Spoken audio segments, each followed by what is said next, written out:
મંચ પર ઉપસ્થિત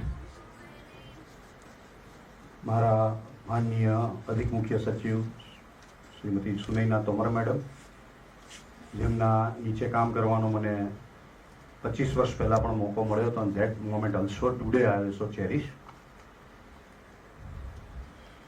મારા સાથી મિત્રો શ્રી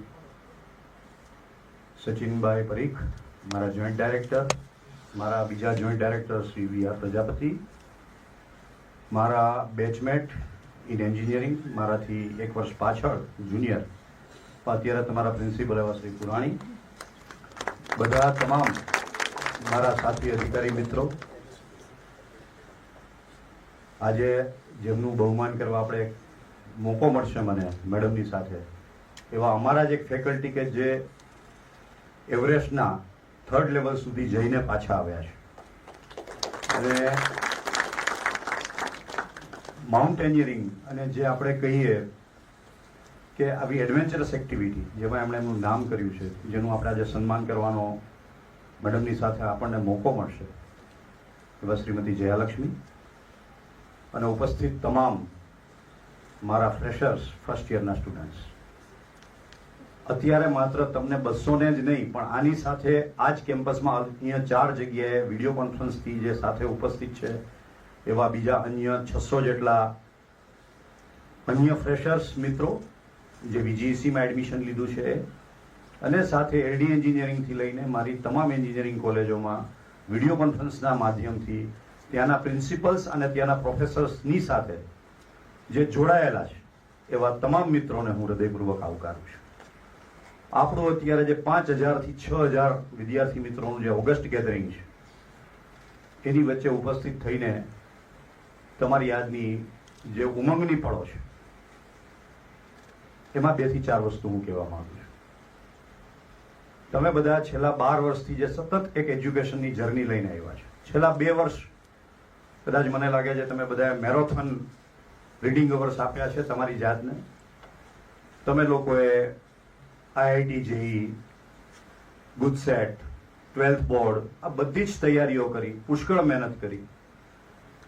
ઘણાને અપેક્ષા કરતાં વધારે મળ્યું, ઘણાને અપેક્ષા કરતાં ઓછું મળ્યું, પણ બધા તમે લોકો જે એન્જિનિયરિંગ કોલેજમાં એન્ડ અપ થયા છે, એ કોલેજ આજથી તમારું, જેમ પુરાણી સાહેબે કીધું એમ, સેકન્ડ હોમ છે. અને મારી તમામ એન્જિનિયરિંગ કોલેજના પ્યુનથી લઈને લાઇબ્રેરિયનથી માંડીને લેબ આસિસ્ટન્ટથી લઈને પ્રોફેસર્સ, આસિસ્ટન્ટ પ્રોફેસર્સથી લઈને મારો DTEનો તમામ સ્ટાફ, ઇન્ક્લુડિંગ માયસેલ્ફ અને મેડમ. મેં જેમ સવારે ખાલી આપણી ઇન્ફોર્મલ વાતમાં ઘણી બધી બાબત છે, કદાચ રિપીટ થશે, પણ તમારો જે કેરિયરનો બ્રિજ બનવાનો છે, એના પિલર બનવા અમે બધા રેડી છીએ. એટલે તમારા પિલર મજબૂત છે એટલી ખાતરી રાખજો. બસ તમારું ફાઉન્ડેશન ને પિલર મજબૂત હોય, તમારા ઉપર તમારો કેરિયર બનાવવાની છે. આ 4 વર્ષ હું એવું નથી કહેતો સતત વાંચજો, પણ 4 વર્ષની એક મોમેન્ટ જીવજો. તમારું સ્થાન પિક્ચરના હોલમાં પણ હોઈ શકે છે, તમારું સ્થાન લેબોરેટરીમાં પણ છે, લાઇબ્રેરીમાં પણ છે, મિત્રો સાથે ચાની કેન્ટીન ને ચાના અડ્ડા ઉપર પણ છે. કોઈ ના નથી, કારણ કે આજ તો લાઈફ છે કે જ્યારે તમે બીજા બધાથી એક એડલ્ટ બનીને 18 વર્ષ ઉપર જઈને તમે તમારી નવી કેરિયર બનાવો છો.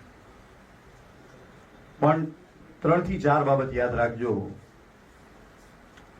આ તમારા 1200 જેને કહેવાય કે દિવસ અને તમારા 4 વર્ષ એ સાથે જીવવાના, સાથે પ્રોજેક્ટ કરવાના, સાથે લાઈફ એન્જોય કરવાના, એની સાથે સાથે સારામાં સારું એજ્યુકેશન લઈને તમારી કેરિયર બનાવવાના છે. સવારે મેં કહ્યું હતું, પણ ફરીથી એક 4 વસ્તુ આપણે રિપીટ કરીએ અત્યારે બધી જ જગ્યાએ. પહેલો મુદ્દો છે તમારો CV. લોકો એવું માને છે કે પ્લેસમેન્ટ પોર્ટલના જે આપણા ઓફિસર હોય એનું એડ્રેસ તો 3જા વર્ષમાં જ પૂછાય, અને ફાઇનલ યરમાં પ્લેસમેન્ટ ઓફિસર છે એ કોણ છે એ ખબર પડે તો વાંધો નહીં. જેમ લગ્ન વખતે 1-2 સગાને આપણે છેલ્લી મિનિટે યાદ કરીએ, બાકી કોઈ દી યાદ નથી કરતા, એવું પ્લેસમેન્ટ ઓફિસરનું છે. પણ એવું તમે ન કરતા. પહેલા વર્ષે પહેલા દિવસે આજથી જ તમને તમારા પ્લેસમેન્ટ ઓફિસરના નામ, એની ઓફિસ એ ખબર હોવી જોઈએ. ફ્રોમ ધ ડે વન તમારો સીવી બનાવજો. જાતે ન બનાવતા AI ની મદદ લેજો. careerflow.ai થી માંડીને 12 AI છે જે સ્પેસિફિકલી તમારો સીવીને એડિટ કરવામાં, પ્રોપર બનાવવામાં તમને મદદ કરે છે. એને ખબર છે તમારા કયા KPI એમાં એડ કરવા, તમારી કઈ કઈ બાબતો એમાં એવા કીવર્ડ્સ એડ કરવા કે જેથી જ્યારે તમે કોઈ કંપનીમાં જોબ ગોતવા જાઓ ત્યારે હવે કોઈ કંપની પહેલાની જેમ વાંચીને કોઈ તમારા સીવી નથી જોતી, એ પણ એના AI જ જોવે છે. તો એના આર્ટિફિશિયલ ઇન્ટેલિજન્સના મશીન રીડર તમારો AI એને તરત જ ખ્યાલ આવે, ઉડીને આંખે વળગે. એના માટે તમારે કયા વર્ડ્સ યુઝ કરવા, શું કરવું, એ તમારો AI તમને મદદ કરશે, તમારો કો પાયલોટ તમને મદદ કરશે. અને અગેઇન મેં કીધું તું એમ, AI એ તમારું કામ નહીં કરે, એ તમને કામ કરવામાં મદદ કરશે. એટલે આપણે આપણું બ્રેઇન તો વાપરવાનું જ છે, પણ તમારું 90% કામ એ સરળ કરી દે છે. જે મોટો ઇન્ડસ્ટ્રીયાલિસ્ટ હોય એના સંતાનને પ્રમાણમાં બીજા બધા કરતા સરળતા સારી મળે, વધારે ફંડ મળે, વધારે ઇઝીલી એક્સેસ મળે. તો એનો મતલબ એવો નથી કે મહેનત બંધ કરી દે છે. એ લેવલથી એનું એમ્પાયર બનાવવાનું સ્ટાર્ટ કરે છે.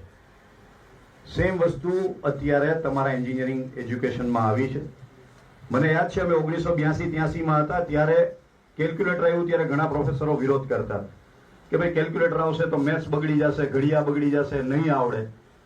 પણ દુનિયા આજે કેલ્ક્યુલેટરને એમ્બ્રેસ કરીને આગળ વધી ગઈ. હવે તો કેલ્ક્યુલેટર તમે જોતા પણ નથી, એમને જ તમને બધી હવે કેલ્ક્યુલેશન્સ થાય છે. સેમ વસ્તુ એક જે બધાના મનમાં આશંકા છે કે AI આવશે એટલે આપણે બ્રેઇન નહીં વપરાય, તો એવું નથી. AI ને પહેલા જ દિવસથી એમ્બ્રેસ કરજો. AI તમને એક સર્ટેન લેવલે પહોંચાડે છે. તમારો data management, data flow, data acquirement, એનું ક્લિનિંગ, સોર્ટિંગ અને ડેટાબેઝ મેનેજમેન્ટ બધું ઇઝી કરી આપે છે. એટલે એના પછીનું લેવલ તમે શરૂ કરી શકો. સિવિલ એન્જિનિયરિંગના મિત્રો હોય તેને હવે બ્રિજ એન્જિનિયરિંગ ડિઝાઇન કરવાની જરૂર નથી, એ કરી આપશે. હું જેમ કહું છું એમ, 3rd યરમાં હો ત્યારે તમે એવું વિચારી શકો કે ચેનાબ નદી ઉપરનો બ્રિજ છે, આર્ક બ્રિજ બનાવ્યો. આર્ક બ્રિજ નહીં, હવે એને સસ્પેન્શન બ્રિજ બનાવીએ તો કયા લોડ લાગે, કઈ રીતે એની ડિઝાઇન થાય, કઈ રીતે એના બધા આપણે એની અંદરના સિમ્યુલેશન્સ બનાવવાના થાય, તે સિમ્યુલેશન તમે બનાવી શકો.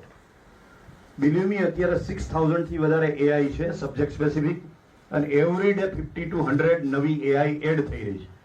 ચેટ GPT તો આપણને બધાને નામ આવડી ગયું છે. અને તમારા માટે મારે ત્યાં મારા 3000 એન્જિનિયરની બેટરી છે આખી. 3000 પ્રોફેસર્સ આર વિથ મી. બહુ સમૃદ્ધ ડિપાર્ટમેન્ટ છે. અને એમાંથી અત્યારે મારા 300 પ્રોફેસર્સ સતત બ્રાન્ચ વાઇઝ 18 મારી ડિસિપ્લિન છે. એની અંદર તમારા સુધી તમારો ફર્સ્ટ યરનો પ્રોજેક્ટ તમને કઈ રીતે ઇન્ટરેસ્ટિંગ લાગે એના માટેની AI ગોતવી, એની અંદરથી એવા પ્રોજેક્ટ્સ ગોતવા, એની અંદરથી એને લગતા હેકાથોનના ક્વેશ્ચન્સ ગોતવા, અને તમને સ્ટિમ્યુલેટ કરે, તમને ચેલેન્જ કરે, એવા કયા કયા તમને પ્રોબ્લેમ્સ આપી શકાય એની બધા જ મહેનત કરે છે. એટલે અમારી બેક હાઉસ ટીમ તો કામ કરે જ, પણ એ કામ કરે પછી તમને આપે, પછી એને આગળ લઈ જવાની, ગ્રુપ બનાવવાની, 8-10 મિત્રો વચ્ચે રહીને આવા પ્રોજેક્ટને સ્ટિમ્યુલેટ કરવાની જવાબદારી તમારી છે. ફરીથી એક વસ્તુ વોર્ન કરું છું, AI તમારી જોબ નહીં લે, પણ AI શીખેલો તમારો મિત્ર હશે ને, એ તમારી જોબ 100% લઈ લેશે. એટલા માટે AI ને એમ્બ્રેસ કરવું પડશે આપણે બધાએ. AI તમને મદદ કરશે, પણ AI શીખેલો તમારો જ મિત્ર હશે, તમારો જ રૂમ પાર્ટનર હશે, એ તમારા કરતા પહેલો તમારી જોબ લઈ જશે. એટલે આપણું વિઝન અને આપણું મિશન એ છે કે આગામી ભારત સરકારે એવું કહ્યું છે કે 50 લાખ આપણે AI સેવી એન્જિનિયરો જોઈએ છે. તો એ 50 લાખમાંથી 1 લાખ જે મારા સ્ટુડન્ટ્સ છે કમિશનર ઓફ ટેકનિકલ એજ્યુકેશનના, એ તો AI ટેક સેવી હોવા જ જોઈએ. અને આપણે શરૂઆત તમારાથી કરશું.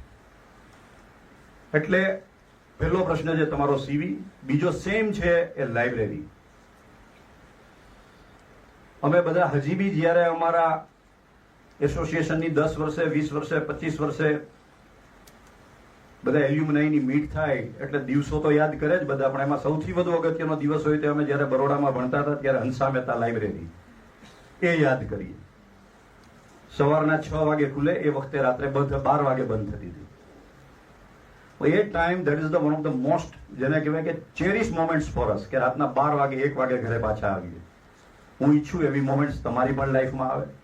રૂમમાં વાંચવાને બદલે કે અહીંયા લાઇબ્રેરીમાં, તમને લાઇબ્રેરી મેં કહ્યું જ છે 24 કલાક આપણે ઓપન રાખશું, અને બધી જગ્યાએ બને ત્યાં સુધી લાઇબ્રેરીને એમ્બ્રેસ કરજો. એ તમને સારા મિત્રો આપશે, ચર્ચા કરવા માટેના મિત્રો આપશે, એની સાથે ચા પીવા જવાની મજા આવે એવી મોમેન્ટ્સ આપશે. So library is a second opinion I think you have to embrace. ત્રીજું જે હું તમને કહું છું એઆઈની સાથે સાથે એ તમારું પ્લેસમેન્ટ સેલ. પહેલા જ દિવસથી જો તમે 4 વર્ષ સુધી પ્લેસમેન્ટ સેલને ધ્યાનમાં રાખીને તમે તમારો સીવી બનાવશો અને તમે તમારી જાતને રોડ મેપ આપજો આજથી 4 વર્ષનો, એ પણ તમને એઆઈ બનાવી આપશે. પ્રોમ્પ્ટ તમને લખતા આવડવું જોઈએ, એ તમને શીખવાડી દેશે અમારા પ્રોફેસરો. બધાએ અત્યારે ટ્રેનિંગ લીધી જ છે અને હું તમારા એક ક્લાસ કન્ડક્ટ કરવા જઈ રહ્યો છું. એટલે તમે તમારો 4 વર્ષનો તમારી જાતને જ ગોલ આપજો, સેલ્ફ ગોલ, કે મારે એક સેમેસ્ટર પછી મને આટલું આટલું આવડવું જોઈએ, બીજા સેમેસ્ટર પછી અહીંયા, થર્ડમાં આય તો બિલીવ મી તમે ચોથા સેમેસ્ટરમાં કે 5મા સેમેસ્ટરમાં હશો ત્યારે 6થા સેમેસ્ટરની અંતે 7મા સેમેસ્ટરમાં તમારે ક્યાં ઇન્ટર્નશીપ લેવી એ તમે ડિસાઈડ કરી શકશો. તમને ખ્યાલ હશે કે મારે કઈ રીતે કંપની સિલેક્ટ કરવી, કઈ રીતે એને ત્યાં પહોંચવું, કઈ રીતે એના HR ડિપાર્ટમેન્ટમાં પેનિટ્રેટ થવું અને કઈ રીતે મારે મારી જાતને ત્યાં પોઝિશન કરવી. અને આ બધી જ વસ્તુ it is I think it is a life long lesson, એ તમને કાયમ બીજે પણ કામ આવશે. આ 3-4 વસ્તુની સાથે સાથે મિત્રો સાથેની નોકઝોક, આ બધું મેં કીધું સાથે હશો. સંસ્કૃતમાં અમે પહેલા કહ્યું એક સુભાષિત છે, સહનૌ ભુનક્તુ સહનૌ ભુનક્તુ સહવીર્યમ કરવા વહે. આ જ છે, સાથે જમશું, સાથે રમશું અને સાથે રહીને કામ કરશું. આ વસ્તુ તમને ડિસિપ્લિન શીખવાડશે, ગ્રુપ ગેધરિંગ શીખવાડશે, લોકો વચ્ચે કેમ કામ કરવું. 2 ચીટર પણ હોય, 2 સારા પણ હોય, એનું કામ તમારા માથે નાખી દે, આ બધું બનશે. એ તમને ભવિષ્યમાં બધે આવું જ મળવાનું છે. આ તમને શીખવાડશે આની વચ્ચે કેવી રીતે રહેવું, કેવી રીતે ટકી રહેવું અને કઈ રીતે એક્સેલ કરવું. આ 4 વર્ષ તમારા આજથી શરૂ થાય છે. એના માટે હું તમને બધાને, માત્ર VGEC નહીં, મારી 18 કોલેજ અને મારી ડિપ્લોમા કોલેજ એના સ્ટુડન્ટ્સને હું આવકારું છું ને તમને આગળના સુખદ ભવિષ્યની અને આગામી તમારા આજે 23,000 કલાક છે, one of the fun field અને સાથે સાથે નોલેજથી ભરપૂર રહે અને તમારો કેરિયર ગ્રાફ આગળ લઈ જાય એવી માં સરસ્વતીને પ્રાર્થના કરી હું વિરમું છું. Thank you.